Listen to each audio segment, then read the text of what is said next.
everybody.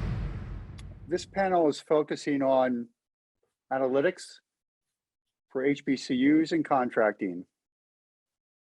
And in that context, I'm going to talk about one of the things we've been solving for in Silicon Valley that can support analytics, HBCUs, and contracting. And what we've seen is there's a growing innovation gap. And we'll recognize this across the largest corporations, Fortune 500 corporations, their international equivalents, Global 2000 corporations around the world. And they just cannot keep up with accelerating STEM, science, technology, engineering, math. And as a result, they have a growing innovation gap.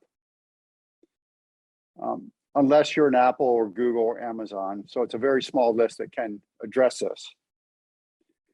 And our approach with this innovation gap, and it's not only with private industry, it cuts across academia, government, nonprofits, across all sectors.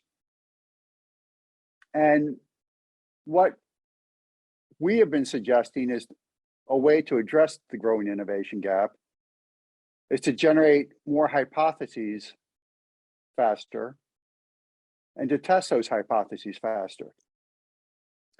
And these hypotheses and tests should be data-driven. And that's the approach we've been taking to try to close these growing innovation gaps. Now, another push with this to close these gaps is to focus on open innovation, private-public partnerships. What that does is it provides a lot of opportunity, but also challenges at the same time. So it's very difficult to spin up a collaborative effort. You've got a lot of moving parts. People have different time frames across industry, government, academia. They may have different budgets, different performance metrics that might keep them from getting out of sync. And again, what we think is you can address that in a data-driven approach by looking at not only who should you collaborate with, but who are the backup partners to work with, because timing is always an issue. Now, the approach to deal with this is really looking at the global pipeline of innovation. So what is a global pipeline of innovation? That is scanning across the millions of startups that are emerging around the world, because many of them have innovation solutions that can be applied to start to close the growing innovation gap, to generate more hypotheses and tests. Now, many of these startups actually license patents. And so then the opportunity is to look across the hundreds of millions of patents around the world in real time to see what's driving the startups. Then finally, those patents are coming out of research, university research, institutional research. So the opportunity really is to look across what's flowing through this global pipeline of startups in real time,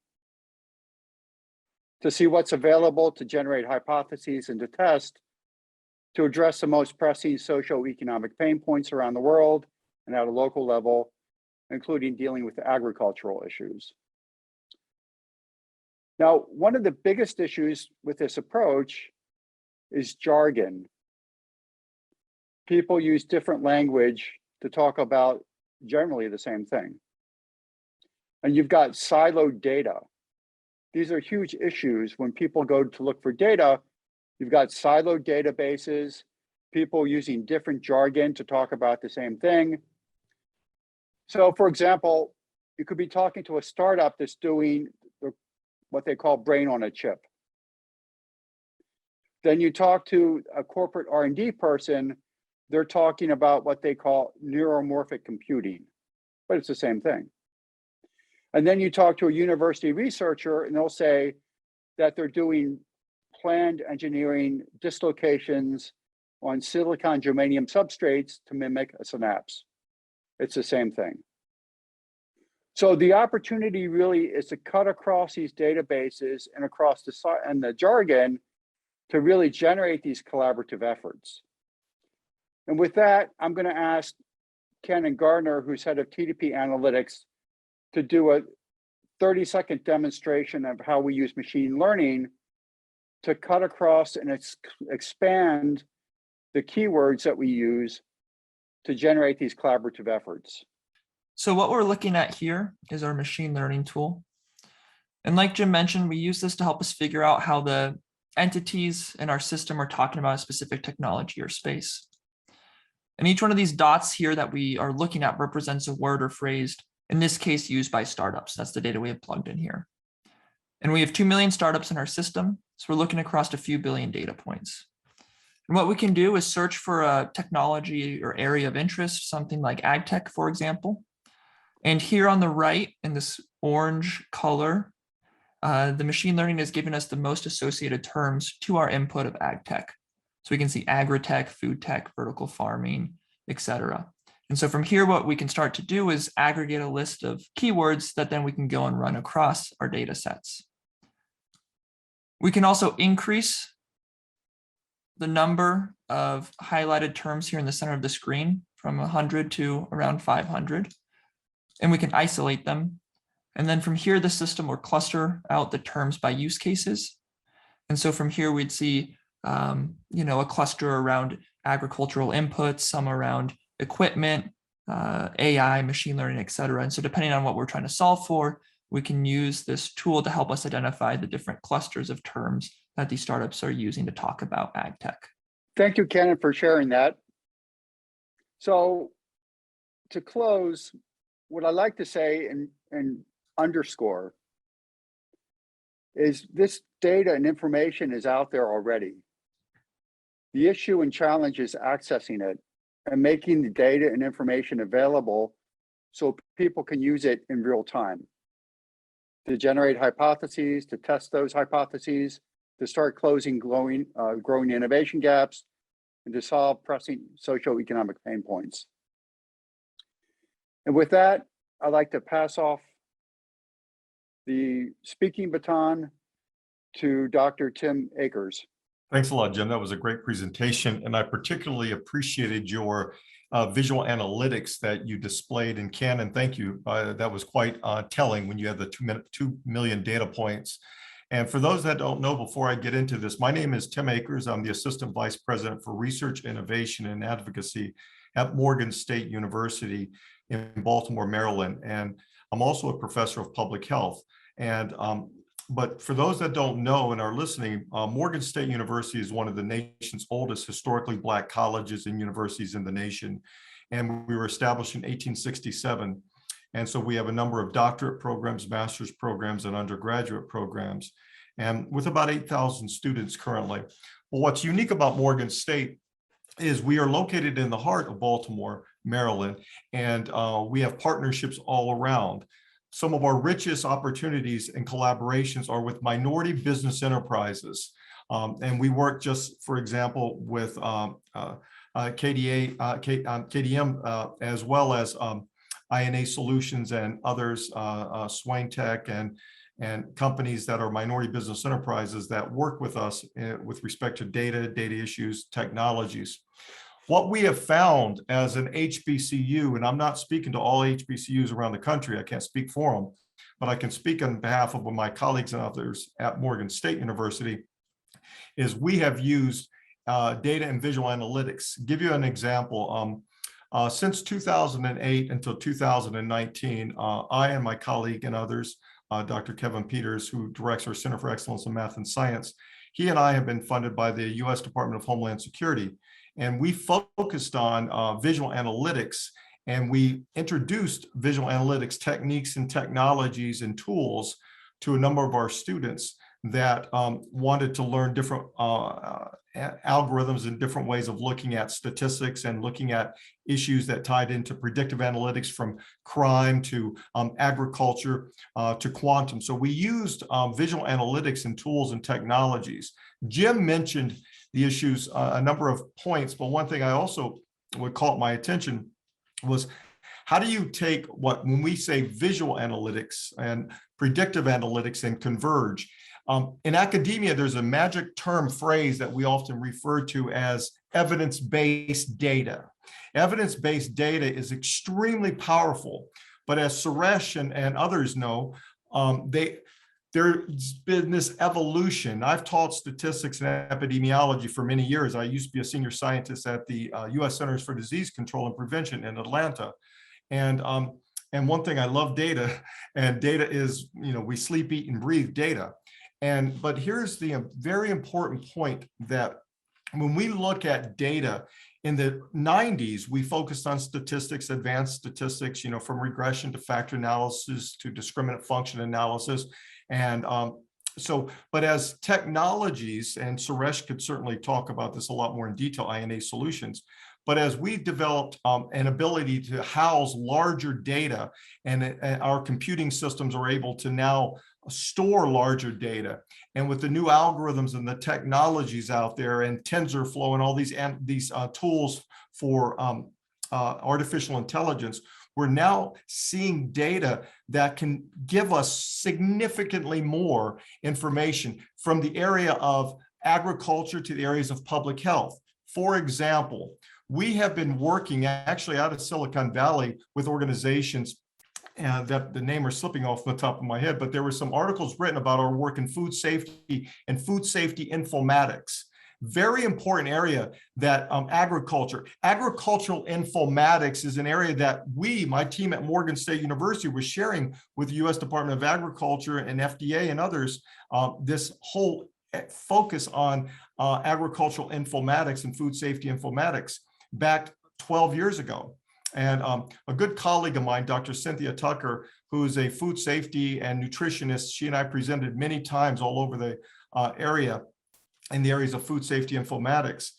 But it comes down to data. I have a number of PowerPoint presentations, but I didn't even know which one to draw down for this discussion, because I was hoping we would open up further dialogue.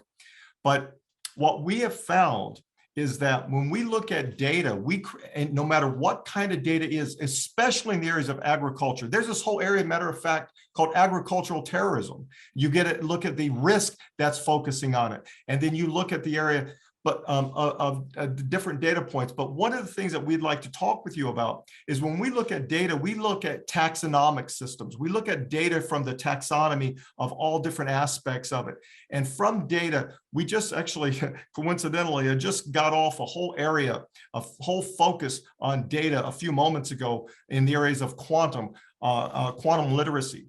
And we began looking at data from taxonomies, curriculum, training, but what we have found is that when we look at data in the areas of psychosocial, behavioral, biomedical, clinical, we need to look at data in the context of how they relate to one another, as opposed to creating, as I think Jim said, silos. We need to figure out how these data can come together and help us better develop predictive analytic models. And we've been working relatively recently with INA Solutions, and Suresh and his team have provided a lot of great insight, and we're opening dialogue as it relates to our ability to work in areas of quantum and quantum literacy. And on that note, I will save for questions and further discussion, but I would like to, if that's okay with the host, is to turn this over to Suresh Nair, a friend and colleague of ours that we've been working with. And so, thank you. Thank you, Dr. Akers, and thank you, Jim. That was an awesome presentation. So it makes much more easier my job here, because Jim has given an excellent presentation, and Dr. Akers has spoken about data. So it makes it much more easier for me. My name is Suresh Nair. I am the president and CEO of INA Solutions. We are located in Leesburg, Virginia. Our prime work deals with data and data science. And since the topic is about agriculture, I'm going to talk about USDA. We do have a prime contract with Foreign Agriculture Service. We manage their entire operations from a data perspective for 90 plus countries and $90+ million in operational budgeting. That involves HR, finance, and budgeting. And we have a lot of subject matter expertise in foreign agriculture service, data and import-export data. Also, Exim Bank, Treasury, and also farm bills, which is very important for farmers because that's where they process the farm loans and debt reliefs and stuff like that. So taking our background, our knowledge from a data perspective and from a technology perspective, and what Jim just displayed with the decision platform, we can definitely take all the data, for example, the farm data, farm bill data, import-export data from USDA, and the oceanic data like weather, even geopolitical data. And also look at other emerging agriculture innovations. Like if you look at most of the countries are going vertical farming, just because the soil and the water and the weather is not, cooperating to produce the amount of food we need. So how do we train our workforce? When I talk about workforce, the new generation of farmers, mainly underrepresented farmers in this country, and bring them up to speed with innovation so that they could use less soil, less water to produce more food using vertical farming and other source of farming. So just like how Tim was mentioning, we could do this by creating a taxonomy database of white papers, the best practices, the disruptive innovations around the world, and give the farmers the tool to use search tools so that they don't have to go to 50 different places for searching how to do best farming.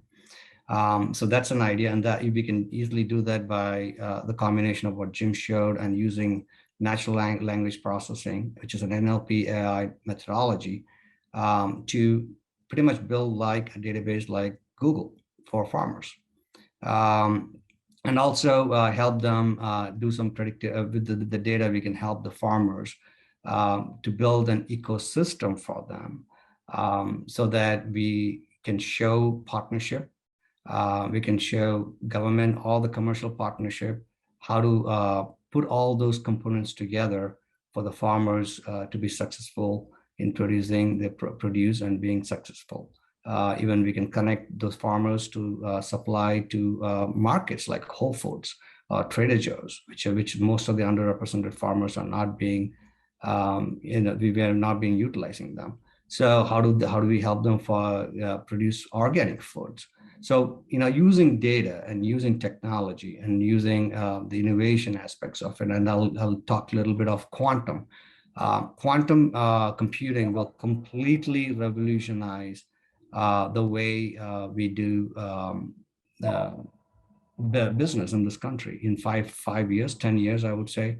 We'll be having new quantum internet, quantum network, quantum gyroscopes. So how do we use those latest innovation technology and create a workforce of young farmers who are willing to get into farming and motivate them to take up farming and produce wealth and bring them up to from an economic standpoint, bring them up to a point where they can be self-sufficient. At that, I would conclude and pause and take any questions. These presentations combined speak to innovation in agriculture. Any processes, any manufacturing can't be done without energy, whether it's solar energy, electrical, or fuel. Power is a requirement you're literally talking about the future of our economy, 21st century workforce, skill development, when you have a faculty leader like Dr. Tim Akers. So what we've done here at Innovation in Agriculture Energy Summit, not just today, but starting last year, and we'll continue these conversations that bring industry, academia, technological solutions, competencies that you've heard from a federal contractor, by the way, who happens to have an 8A, is in a hub zone, has a GSA schedule, literally the certifications that are needed to be able to allow for a small business to scale to a mid-sized business. And I'm happy that we are in this conversation representing a level of diversity, because diversity is shown and evidenced by the intelligence, the intellect, the information that is being exchanged. And you know, Jim Beddos is from TDP is in the West Coast. You know, I'm here in Washington D.C.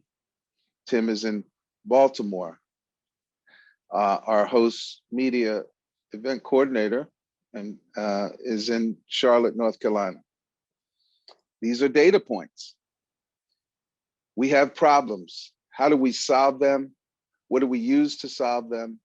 And how do we engage literally community to community and the globe? So we're happy to add on the opportunity zones, which is a public policy tax incentive program to drive private capital into communities that are defined to be distressed.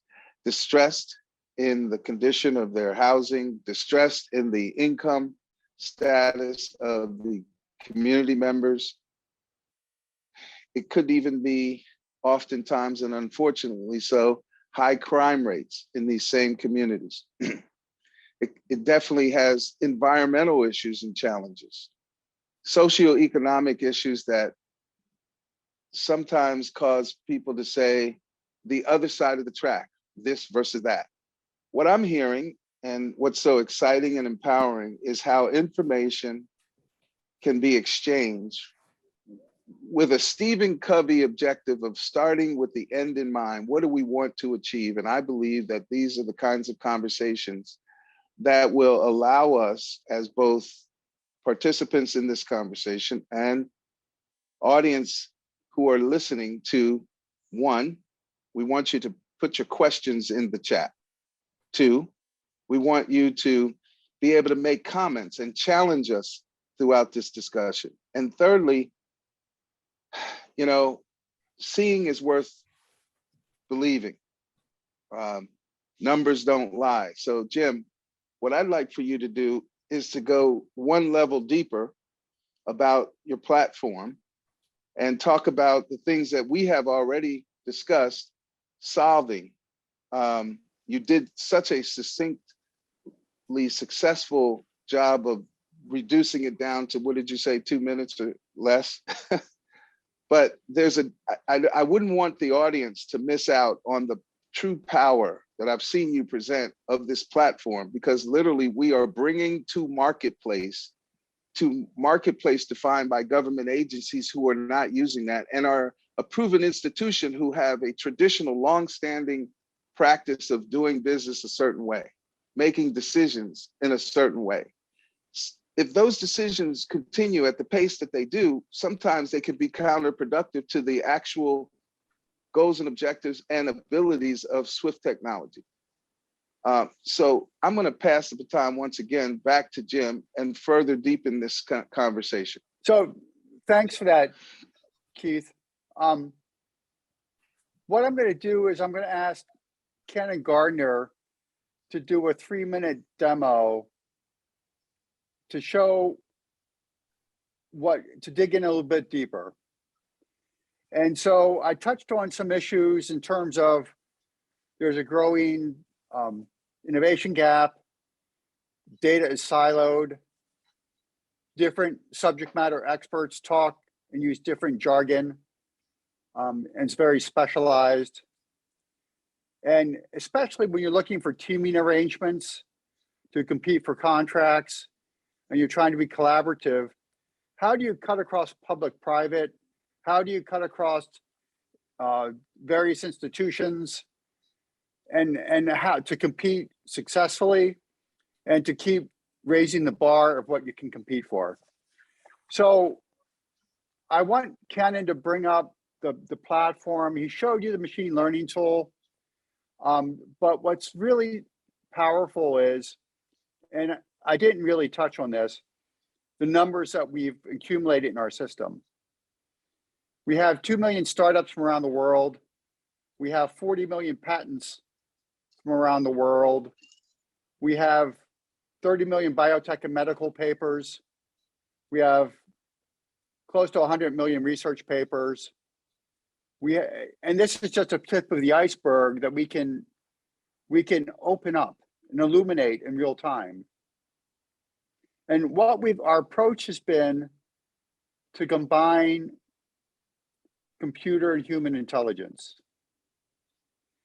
So VCs in Silicon Valley, venture capitalists in Silicon Valley, they tend to talk about taking friction out of the system.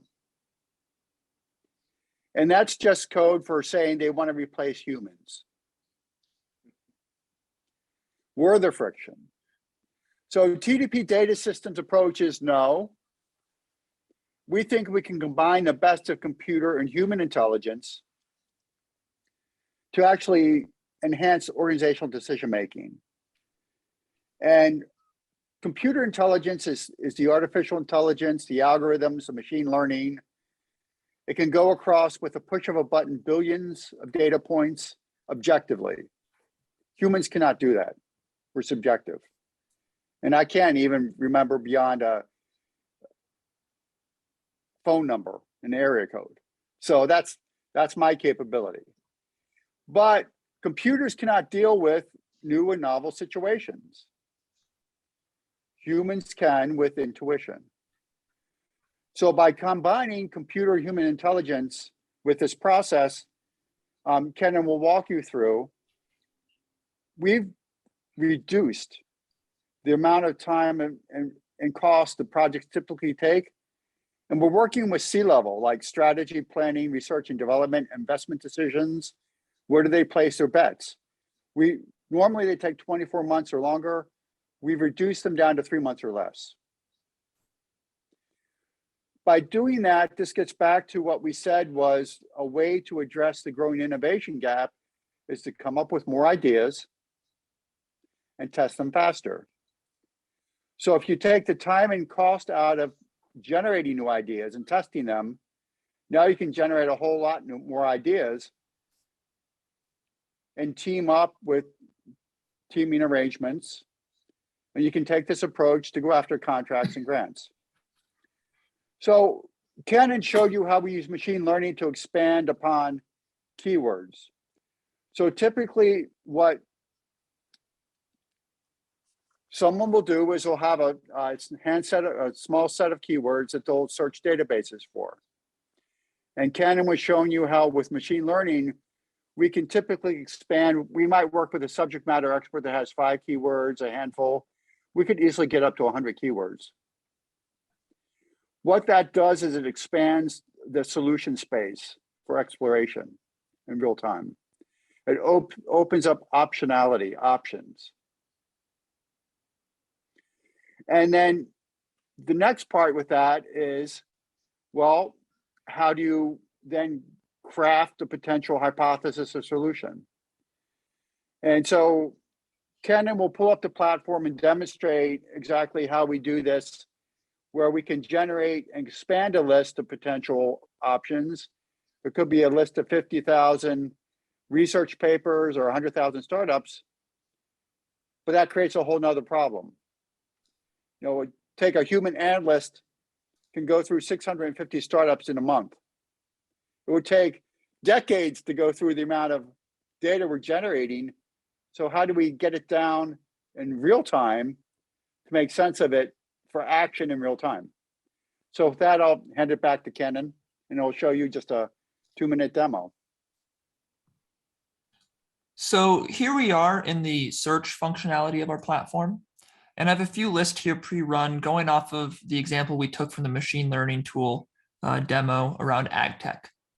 And you can see here, I ran a search across our startup data specifically, since that's what we looked at in the machine learning tool. And I used the terms ag tech, agri-tech, farm, food, food tech, and agriculture. And you can see here from our 2 million startups, we had just about 100,000 get returned. These are gonna be companies using this type of terminology. And this brings up a whole nother issue now of, okay, well, how can we effectively go through 100,000 companies to evaluate them and vet through them? And Jim mentioned, analysts typically can go through about 650 startups a month. And so what we can do is run a second list to kind of help focus this in. So I ran a second one around artificial intelligence. And this is going to be super broad, but it'll get the point across. So I use the term AI, ML, artificial intelligence, and machine learning. And we had an additional about 53,000 startups.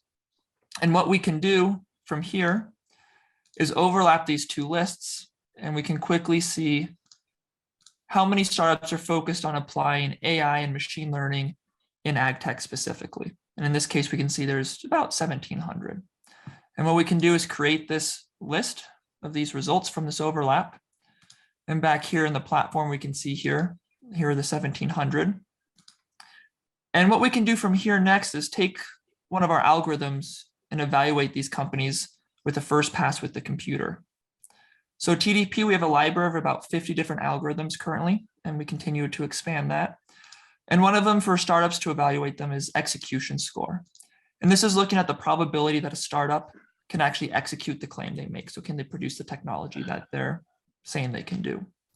And so here you can see I ranked it from highest to lowest. At the top here, we have a couple 10s, scores out of 10. So these are going to be perfect scores here. As we go down the list, we'll get to more earlier and earlier stage companies. You'll also notice to the right here, we have a couple columns here for country, region, and city. So we can further filter down the data by a geographic basis. If we come back over to the top of this list here, what we can do is we'll just select a handful of these companies and we can pull up their scorecards.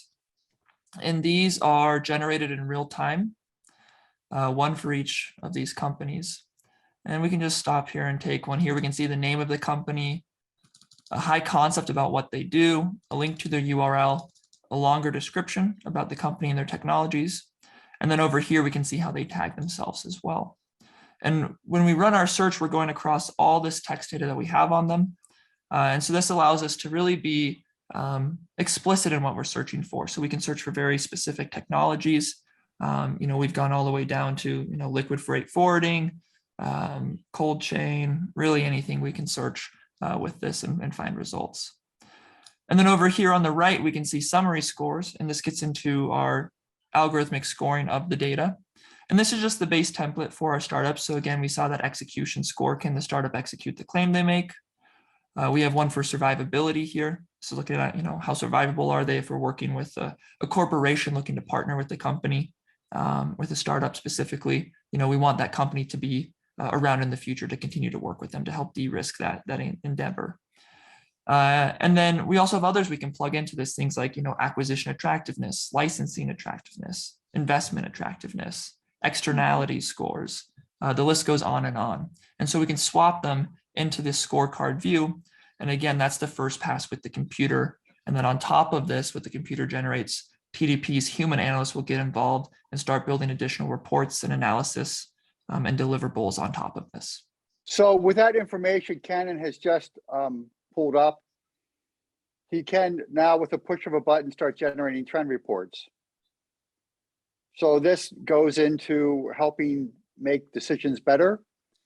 So for example, if Dr. Tim Akers' area of interest is food security, we could then look across what's in the system in terms of other researchers working on food security across institutions around the world, across the HBCUs.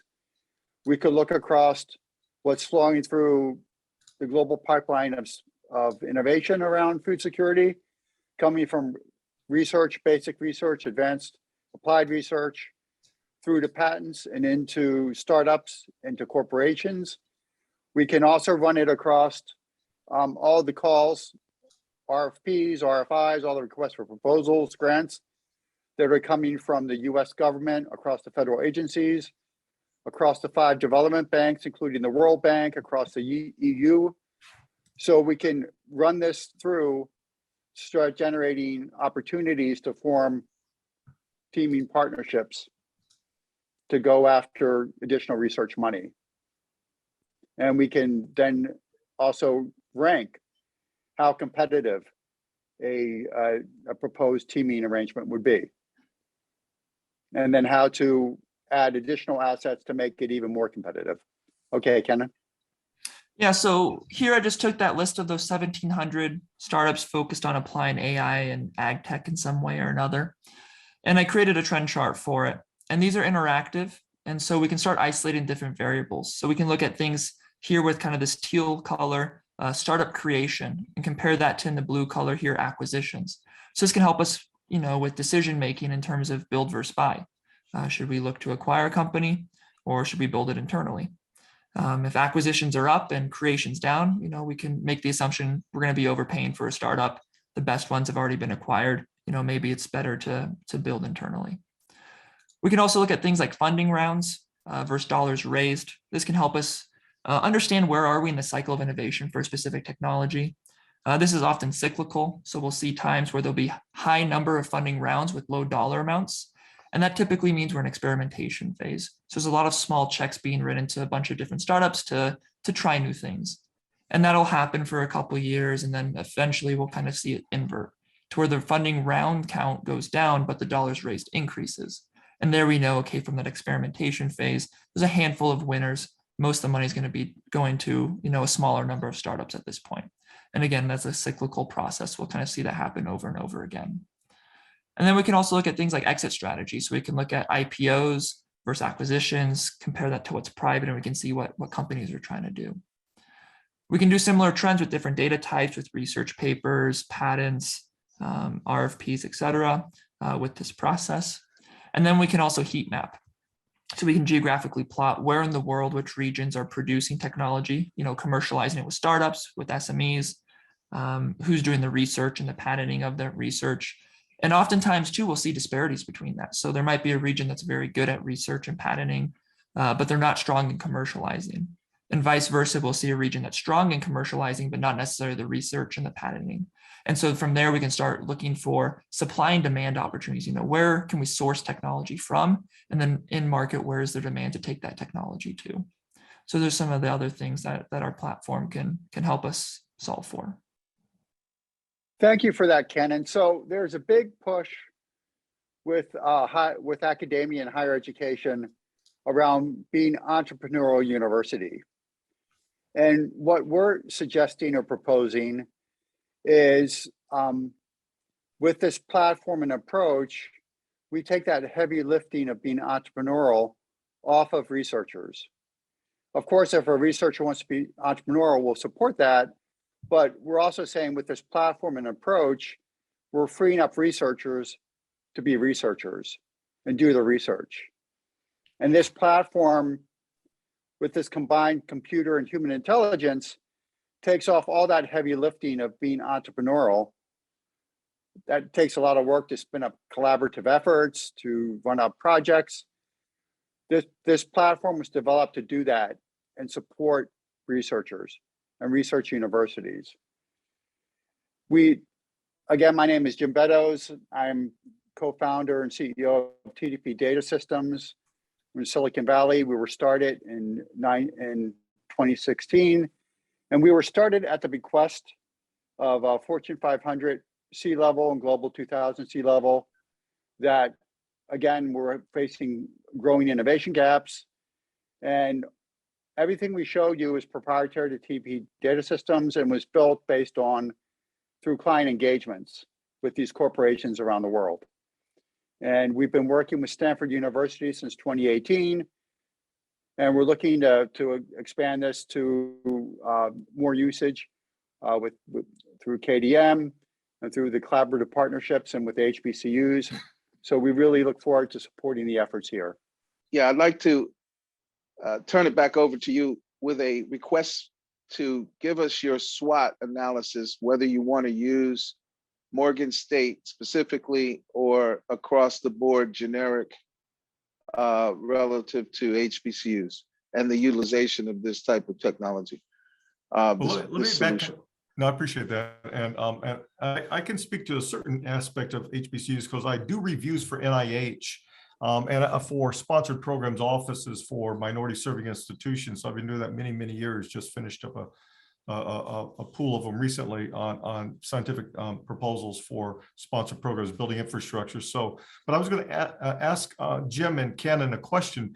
I was noticing in your, where you have the survivability, I believe, I can't remember those. Have you all done any retrospectives to see the predictive analytics of this?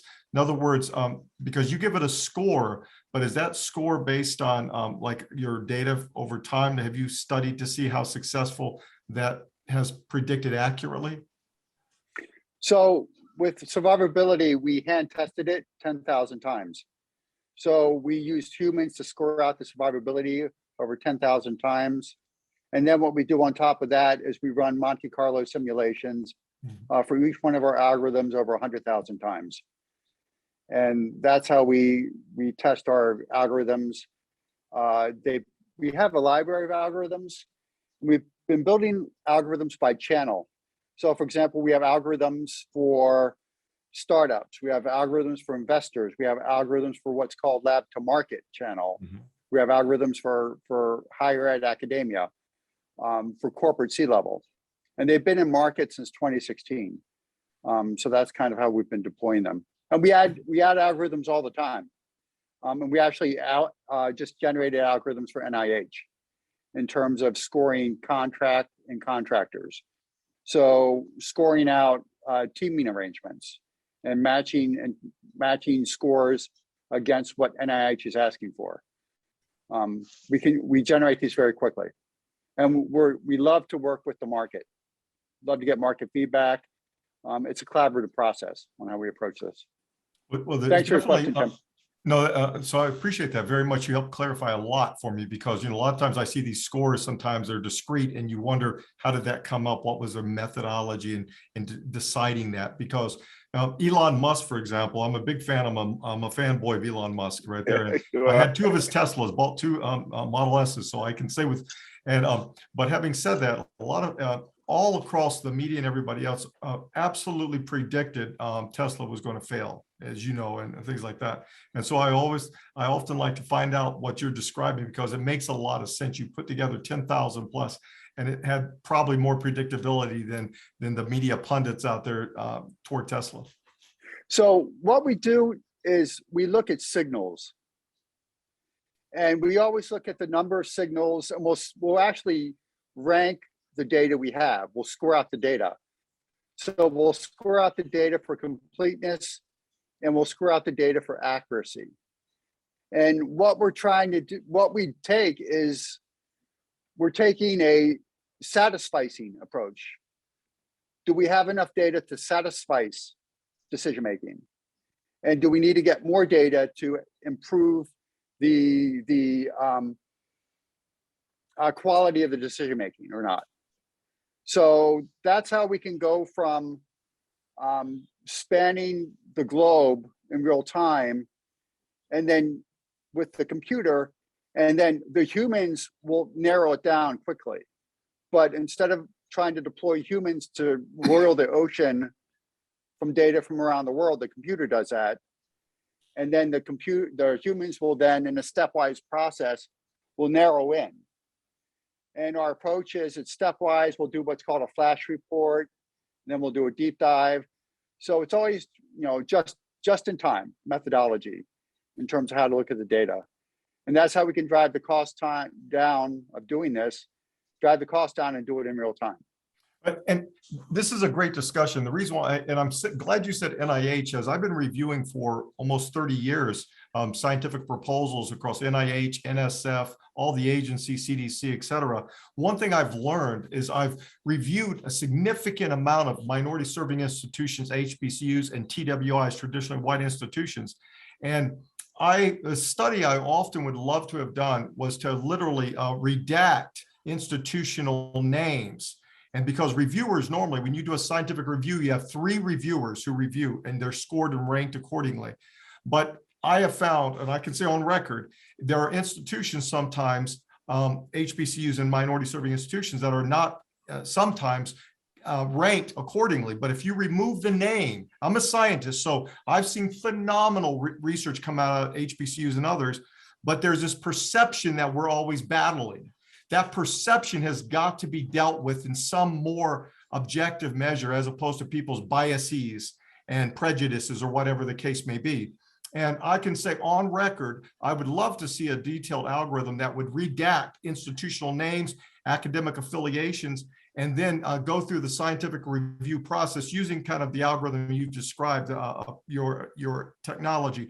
From there, do like a retrospective and look at some old applications and see how that fared. But something of that nature, I'm absolutely convinced the scientific community, academia, NSF, NIH, DOD, agriculture, and others would probably get a significant benefit in this area.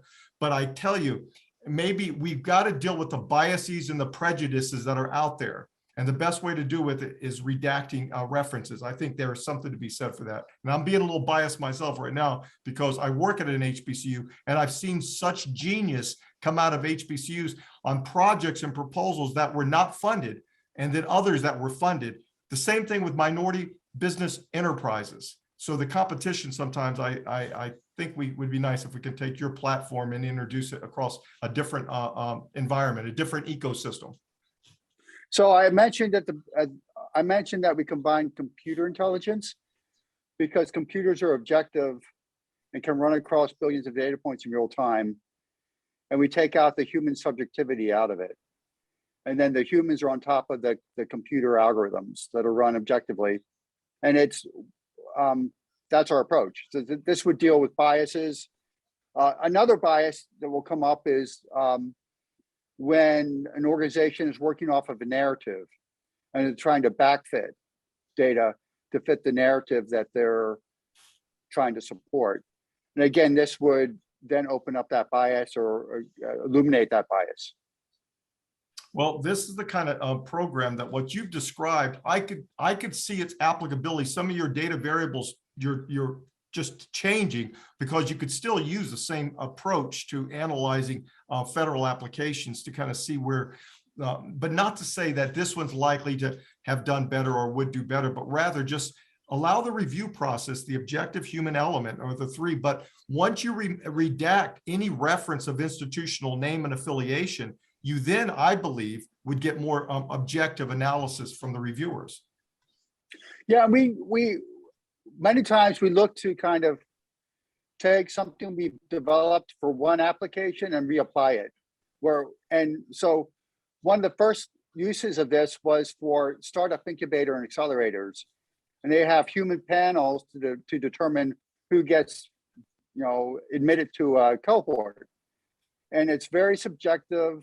Humans are subjective, person to person, and a person could change your thinking day to day. And we've also used the same approach with corporations. We've supported $1 billion in acquisitions. And we've seen teams of people, the same thing happens.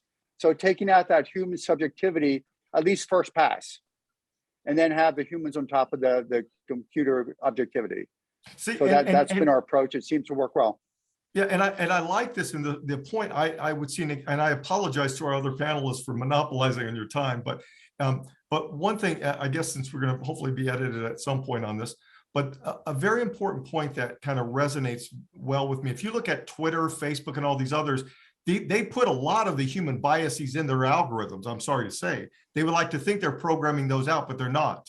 Because once you can't program them out unless you have an objective. Like if I don't scale or rank something as a programmer, I can then just keep it objective, like how many applications has been submitted, credentials of individuals. In other words, if I get the discrete qualitative assessments out of the way and just keep the objective, I'm going to get a lot better. But if I was to rank these applications according to my perception or according to how, so I think your program can eliminate the human biases if you just keep it at the to a point to where the reviewer, the one who's doing the internal validity, the discrete categorizing, keep everything in an objective measure, be it dollar values, application numbers, number of publications, things of that nature. But it's when we start bringing a subject, give you an example, really important in the areas of agriculture and others, there's some phenomenal studies coming out on concept papers from academic institutions, but guess what? They're not, quote, peer reviewed, but they're really phenomenal concept papers and white papers that come on out. But we discount those because they're not, quote, peer reviewed, but it should not discount those. So one of the things I mentioned, we have close to 100 million research papers in our system. Our process is to generate scorecards on everything. So we'll have a scorecard on a startup, on a patent. We'll have scorecards on research, on a researcher, on an NIH grant. We have scorecards on policy papers. So we actually score out policy papers for efficacy. So again, we're trying to help humans make better decisions across the board. Well, there was an algorithm built years ago, and it's still out there. I think it was like, I can't remember the Michael something, but it was called meta-analysis. It was a phenomenal program that came out in the late 2000s and others. And I had purchased that a number of times. And that was great because it controlled for a number of factors statistically from different methodologies to bring together in a meta-analysis.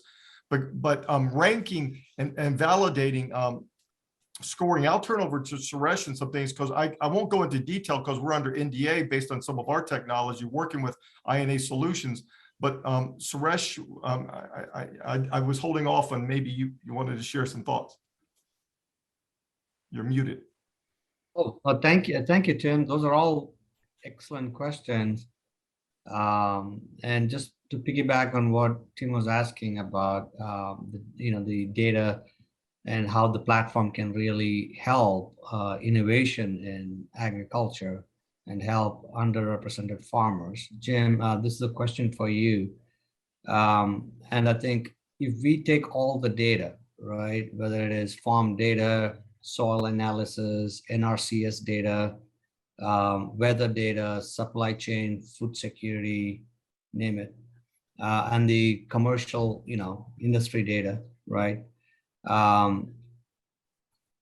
If we take all this and ingest into the platform, how long do you think we can come up with a decision platform and create an ecosystem for farmers real time to show that, what will be the best, like a predictive analysis?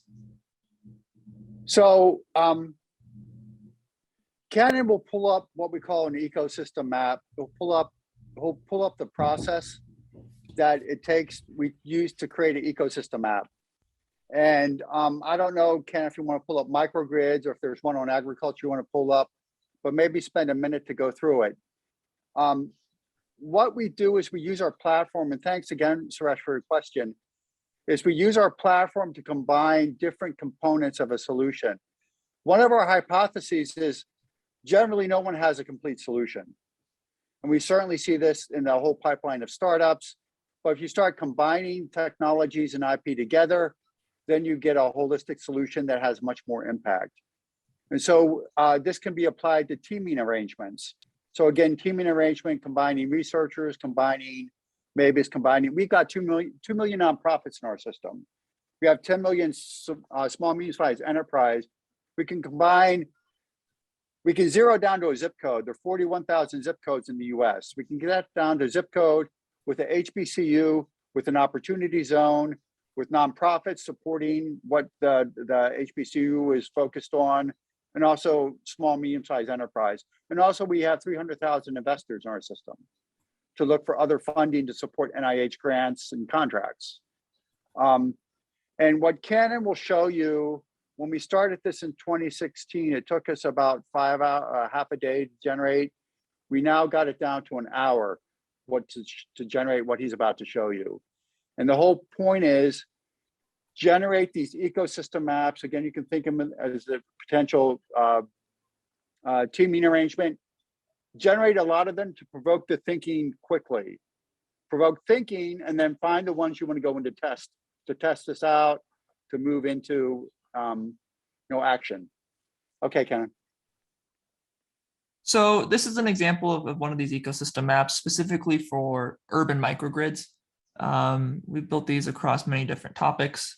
And we'll just kind of quickly walk through the format here. So we work off of pain points, and from those pain points, we'll do a root cause analysis. We'll look at what's attributing to that pain point. In this case, current centralized grid structures are projected to not meet the energy demands here in the future. A big part of this is there's a lot of aging infrastructure, and just the current setup, there's a lot of inefficiencies built into it. And we'll attach a market size to each one of these ecosystem maps. And the whole goal is to really come up with these unique and novel ideas and solutions, and then from there to go and test them. And so as we kind of march towards that proof of feasibility into proof of concept phase, we'll start doing kind of deeper analysis on not only the feasibility of this type of ecosystem, but things like market sizing, business modeling, things like that. This slide here is just kind of an overview of some of the data. So some of this is from the machine learning tool. You can see in the center here, clustering based off the keywords, and the AI given terms on the right. This was off of the input of microgrid. And then on the left here are just some different searches that our analysts ran with in this case, number of startups that were associated with them. But these ecosystem maps can include things like combining research, patents, startups, global 2000s, and their technologies all together to come up with these types of solutions. From there, we'll start overlapping different lists. So in this case, we're looking at energy storage and power generation and crossing it with microgrids. There's some more. And then from here, our analysts will go through those overlaps and start pulling out the different technological pieces that can be combined to address the pain point. So in this case, here we can see there was 4 startups included. We combined this with some of our corporate client technology. And there's just some summary statistics here. So we can see the age of the company, how much funding do they have, their survivability score, how do they rank compared to their peers, and then just a little bit more information about them. And then here you can see the ecosystem map itself. In this case, we're actually combining some US federal lab technologies as well into here. So we have some technologies around energy capture, rooftop wind and solar hybrid energy capture at the top here. On the left side, we're looking at more so the storage and distribution. So taking some of our client technology, Nissan Electric, their power conditioners, converters, transformers, et cetera, that are still kind of needed in this type of system. We have a lot on battery tech. So looking at novel startups working on expanding the storage capabilities of lithium-ion batteries using silicon anodes. We're looking at IoT inside lithium-ion batteries at the cellular level. Selective charging, this is technology coming out of NASA. And then, microgrid and grid software management using machine learning and AI. We also included some additional alternative energy storages. Pacific Northwest Labs, they very recently in the last, I think, 6 months, 8 months, came out with enhanced performance of redox flow batteries. So one of the big problems with them is their cost. They're very expensive using vanadium and other high cost materials. And so they really made some big leaps overcoming some of those challenges. And these are types of ecosystems that then we could then apply to different use cases. So here's a microgrid in an urban environment, but we talked a little bit earlier about how energy is a big important factor in agriculture, how we could then take an energy or an ecosystem around microgrids and kind of refitting this into an agricultural setting. Or to say vertical farming because they're high energy intensive. So these are some of the different types of ecosystem buildings that we do with our platform, combining the computer with the human analyst on top of it. So thanks, Kenan, for that. So it took Kenan and his team about an hour to generate this. So working with HBCUs, with researchers there, working, for example, with Dr. Tim Akers, he has an interest of research. He's looking to focus on, and also for potential commercialization. We could put in and run agriculture and food security through this, do the same thing. And we generate these all the time. And then they can go to test. It could be a concept to get more research, go for research. It's for teaming. So this is how we can use our platform to support lab to market, including with HBCUs. Thanks, Kenan. If I might, Keith, listen to this on behalf of like a number of our students and others. See, this is really important for the HBCU community and non-HBCU community also because, Jim, what I hear you and Kenan talking about, it's it's not that our students are not, they're not in a position to where they just don't have they just don't have the necessary the resources to be able to pull together this this type of collaborations per se, but pulling together some ideas like this as it relates to like food safety, public health, nutrition, agricultural, informatics, and things of this nature. Give you an example. What we did was I wish I could put the PowerPoint up, but we've published it. You can check out the journal. It was done actually out of a company, I think it's called is Daedalus out of Silicon Valley also. They're published in the National Environmental Health Journal, a very prestigious one, and it lists out the work that we have done in the areas of food safety. And you can look at the different data points that we extracted based on sensors that we placed, Keith, throughout different school systems and others in terms of dry storage, wet storage, cold storage, and things of this nature. And we track those over a very short period of time, but it was just the amount of data points were just phenomenal as we were collecting. But we worked with a major an important company that was doing food safety related issues and technologies. So it was working company with minority business enterprises, businesses generally, and the technology with our academic institution and expertise in food safety and food safety informatics. And so and my apologies to everyone, is I'd love to be presenting the data up here right now.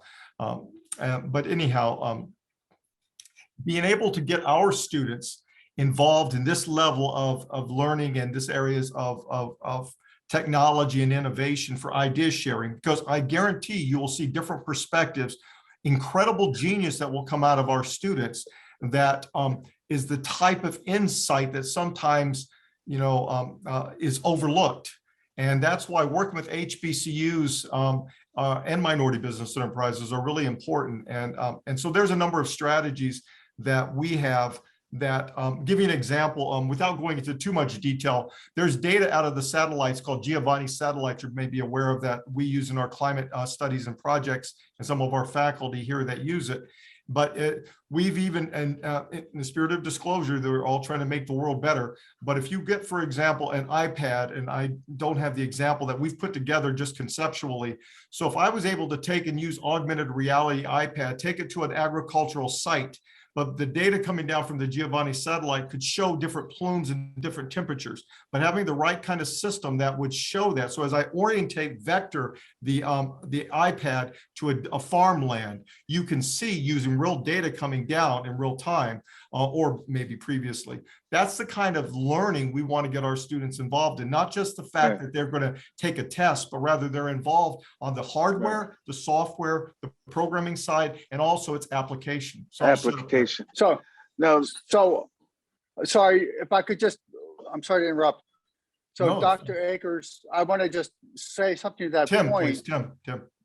Since TDP's got its finger on the pulse of global innovation, and we've been working with the Tuskegee Airmen Indianapolis chapter since 2018. And what we said was, we want to encourage students, primary school, secondary school, through higher ed, to be more STEM aware, more STEM fluent, pursue STEM career paths, pursue STEM academic paths. And what our theory was, is in these STEM courses, you're learning a lot of concepts and theory. And wouldn't it be interesting if you could show this is how the concepts are being used in real life? yeah. The application, it's funny, not to cut you off, the application side is pivotal. And that's what we just had. I had a meeting for 5 hours with my colleague in my home just a few minutes ago, just finished before this, and it was all around application. I can't go into the details of what we're discussing, but suffice it to say, you hit the nail on the head, Jim. Yeah, so what we do is we can go across the whole pipeline. We can look out 5, 10 years. We can work backwards and say, this technology is going to be online in 10 or 15 years. So we should expose it to fourth graders now. And this is why you need to have algebra. This is why you need chemistry. This is why you need physics.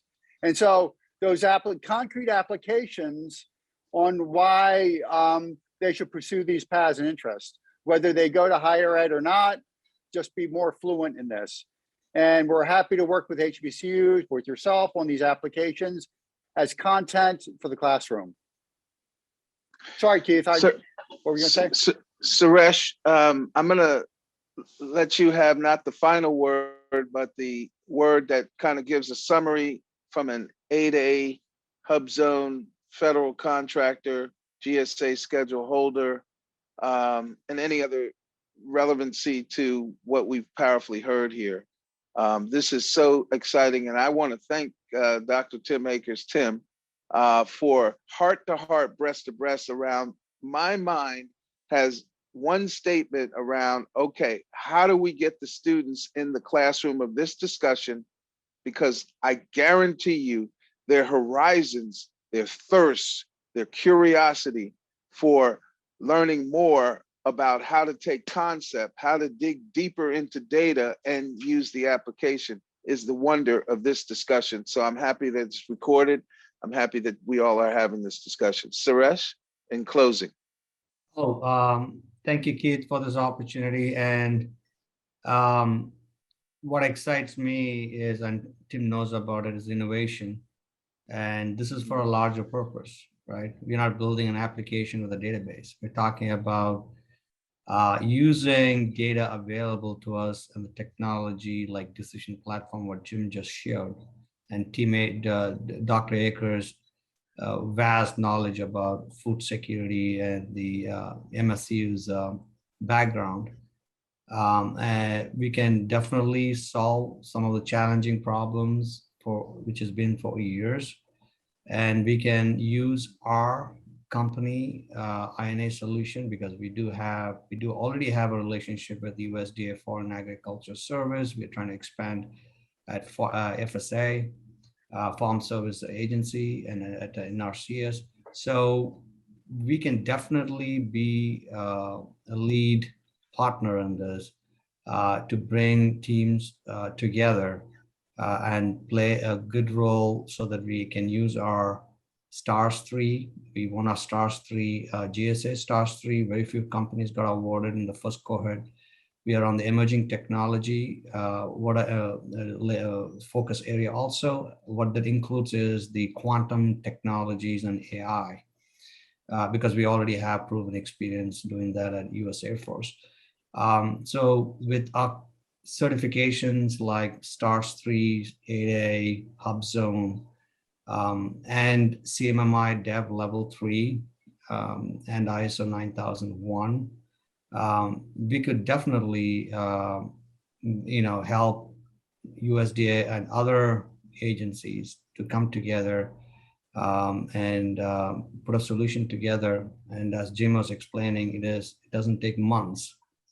We can have a prototype built really quickly. And with all our background and SME knowledge, I think we can make this successful. Dr. Akers, do you believe that what you've just witnessed today is a potential grand contribution towards Morgan State's interest in becoming an R1 institution? Yeah, thanks a lot, Keith. I'm really, really humbled and to be listening to Jim and Suresh and you speak and Cannon. It really means a lot. Like I said, I'm very humbled. And as our president has publicly indicated, Morgan is striving toward an R1 status by the end of this decade. And we're really, really fast moving approach that we really anticipate even obtaining that status before that. And with that, that's going to have a lot of impact for opportunities. Our institution has the best our institution has some of the best faculty in the world here, and we choose to teach and provide the students the absolute best learning they can receive anywhere in the world. Because they choose to come to an HBCUs for a lot of cultural familiarity, identity, acceptance, a lot of things that really make them feel comfortable. And we wanted to make sure, my colleagues and I want to make sure that they get the absolute world-class learning as they would if they were in Silicon Valley or some other institutions in Maryland. And on that last note, when we talk about data integration, this is some work that my colleagues and I, books that we've written, Wiley and Son, Jussie Bass, Taylor and Francis, Rutledge, in a theory that kind of, and it blends public health data with criminological data. And so the point is that has never really been considered, but now with the zeitgeist of the time, right there with COVID and all this. That's what we're trying to kind of bring all this together. But Keith, thank you very much. And I could see very much working together on striving toward that R1 status, R1 status. And so I appreciate it. Ladies and gentlemen around the world, I am so humbled to be a part of this conversation and bring it to you from the IAEOZ Summit 2021. We promised last year that we would commit at least 5 years to create an environment where industry, academia, and government would bring their best, their problems, their opportunities and aspirations to the table. We didn't stop here with a conversation, we promise you. And thankfully, from the perch in which we now sit at the Federal Procurement Center here in Washington, D.C. at 300 New Jersey Avenue, we've been given the privilege to work with 100 MBEs per year to generate $50 million in aggregate per year. And we will utilize our distressed cities and our communities where some of the best human potential, some of our most diverse talent for the 21st century workforce will be germinated from, like universities like Morgan State, University of Maryland Eastern Shore, Delaware State University, and North Carolina State, North Carolina A&T.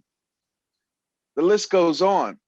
There's 52 of these historically Black colleges and universities located around the country within 8,277 opportunity zones. If you do the data, do the numbers, of which we show you, we have the competency and capacity to show you numbers very rapidly.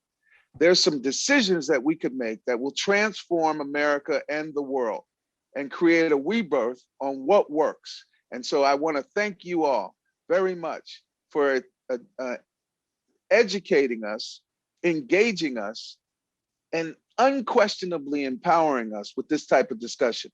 It will go far, wide, and broad. We'll look forward to seeing the chat. We'll look forward to Timothy, please, to Dr. Wilson and the board, circulate this kind of conversation, this summit to the faculty, to the students. Let's create challenge grants. Let's create solutions that the world has been too far for too long, oppressed with, depressed from, and denied the opportunity to rise above from. Thank you so much, ladies and gentlemen. And till next time, we'll see you. Jim, thank you from West Coast, Suresh from Tyson's, and Tim, Build Back Better Baltimore. All right. Thank you, Keith. Thank you, everyone. Thank you so much.